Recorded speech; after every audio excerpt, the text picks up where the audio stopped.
Welcome to Alyvix.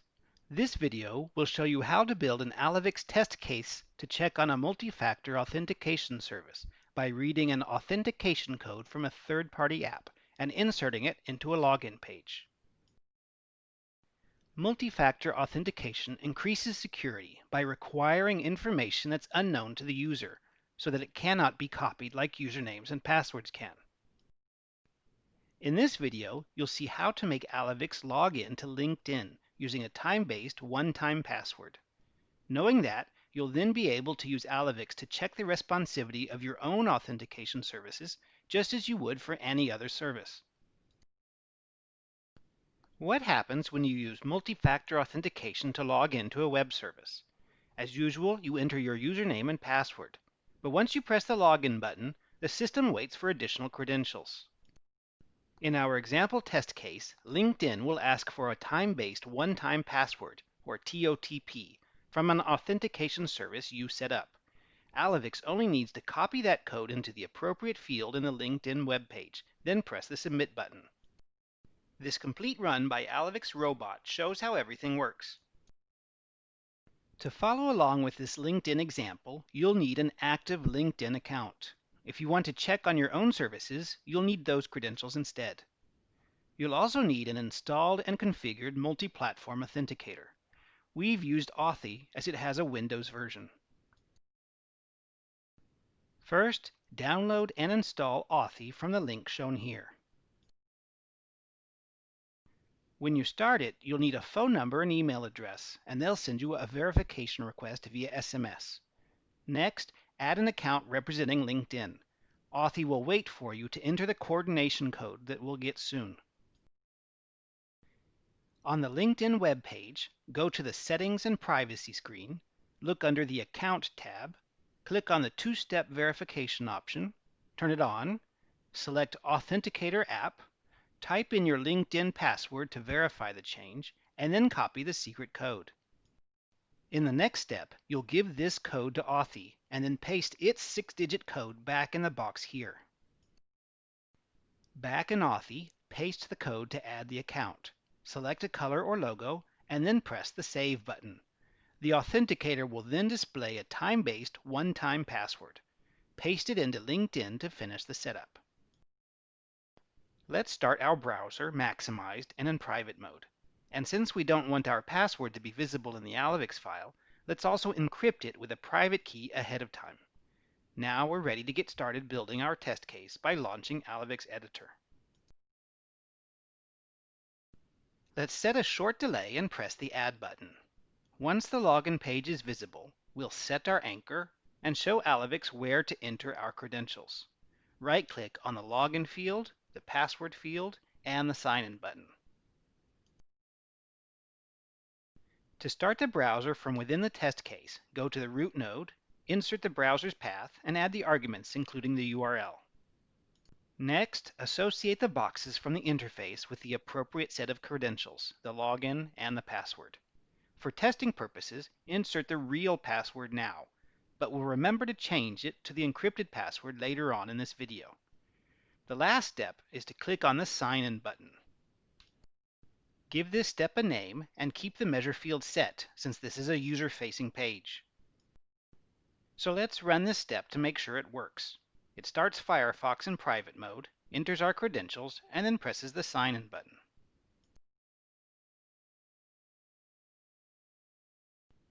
It's time to enter the code from Authy, but we've got to go get it first.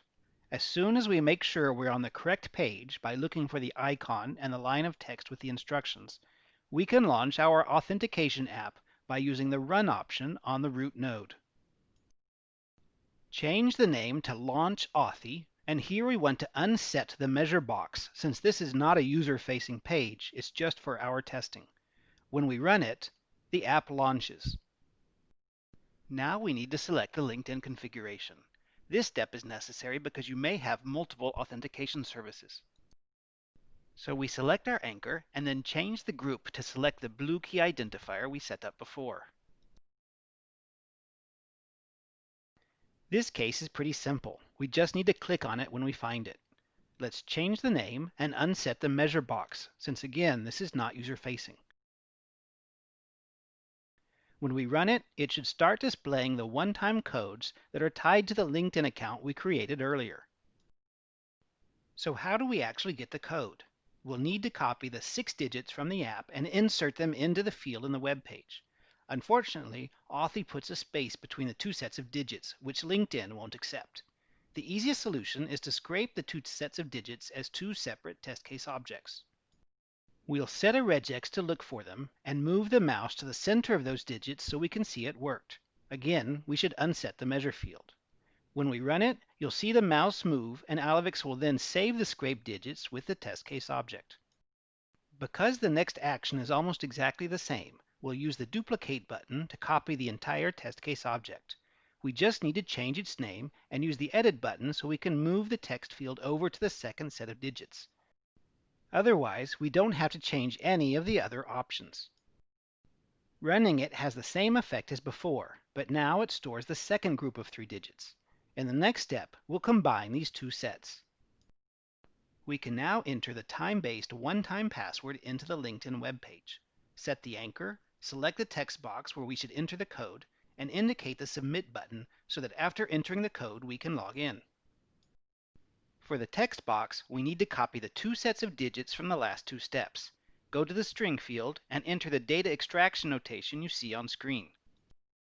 The curly braces with the names of the previous test case objects and the extract keyword tell Alyvix to retrieve the digits it stored previously. Now that we're done with Authy, we can kill it via the root node. Next, name this step and again unset the measure option. Select these last 3 steps in the script while holding down the Control key, and then click on Run Selection. The last 3 steps have to be run at the same time, or else the digits will come from different keys. You'll see the mouse hover over each of the 2 sets of digits as it copies them. Then the mouse will move to the text box and enter the code. Now that we've entered our credentials and the time-based one-time password, LinkedIn lets us in.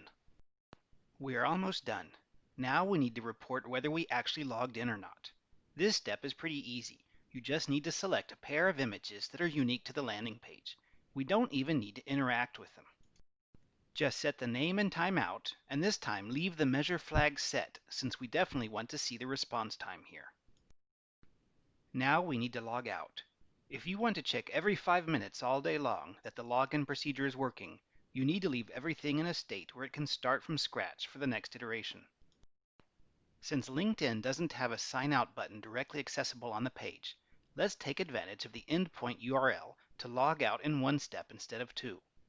We'll find the URL field, set the point, and then type in the endpoint along with the enter key to activate it. Then we just need to name it and test it out.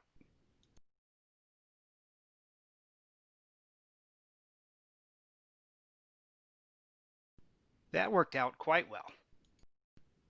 Because this authentication procedure is mainly useful for production systems, we need to worry about what happens when things go wrong.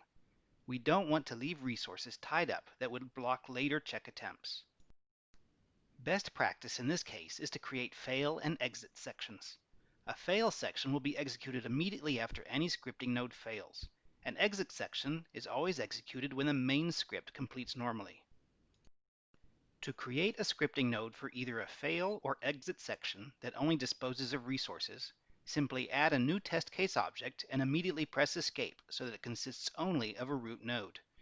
This type will always match and will thus always be executed. Here we've created fail nodes to kill both Authy and the browser, and since Authy will have already been killed by the main script, the exit script only kills the browser by clicking on the window close icon. By now you've probably forgotten that we used our real password back in the first step. We don't want that saved in clear text in the final Alyvix file, so let's quickly replace it with the cipher we created. We have additional production videos on RDC and Citrix where you can find more detailed descriptions of how to use Alyvix cipher. Thanks for watching this Alyvix video tutorial. Be sure to check out the Alyvix website, blog, and user guide at these links.